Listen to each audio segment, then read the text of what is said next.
Months passed, and the shelter grew into a small hub of warmth in the city. Inspired by Ali's story, more young people began volunteering.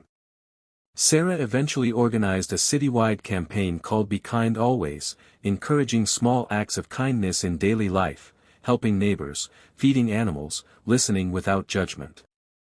Billboards and posters showed quotes like, "Kindness costs nothing but means everything," and shared real-life examples of change. Ali was invited to speak at a local youth event, and though nervous, he told his simple story of helping a puppy on a cold day. His words weren't fancy, but they were real, and they touched everyone in the room.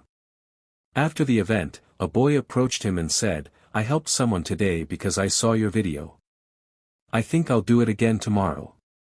And just like that, the kindness continued to ripple. What started as a single scarf wrapped around a stray became a movement, reminding everyone that no act is ever too small when it comes from the heart. And in the end, through every story, every smile, and every choice to care, one message remained: be kind always.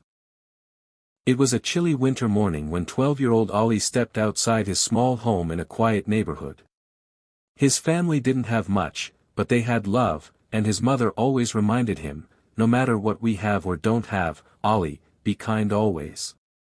That morning, on his way to school, Ali noticed a stray puppy shivering near the park gate.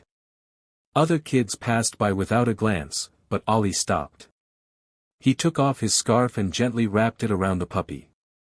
He knew he might get scolded for ruining the scarf, but he couldn't ignore the helpless creature.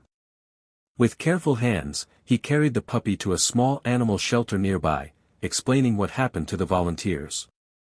They smiled warmly and assured him the puppy would be okay.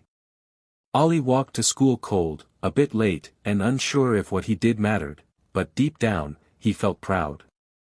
That small choice, born out of simple kindness, had already set something bigger into motion.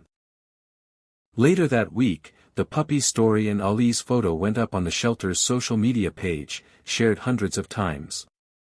One of those who saw it was Sarah, a young journalist working on a feature about community heroes. Touched by Ali's selfless act, she decided to visit the shelter, not just to cover the story, but to donate. Her own life had been stressful lately, tight deadlines, city noise, and people too busy to care. But something about Ali's quiet compassion reminded her what really mattered. After her visit, Sarah didn't just write the article, she started volunteering every weekend. She helped organize adoption days, brought food donations, and even adopted an older dog herself. One day, while helping at the shelter, she met Mrs. Noor, a retired school principal who had recently lost her husband. She had come looking for a pet companion, but stayed for the people. Sarah and Mrs. Noor struck up an unexpected friendship, each filling a lonely gap in the other's life. All of it, she realized, had begun because one boy chose kindness over comfort.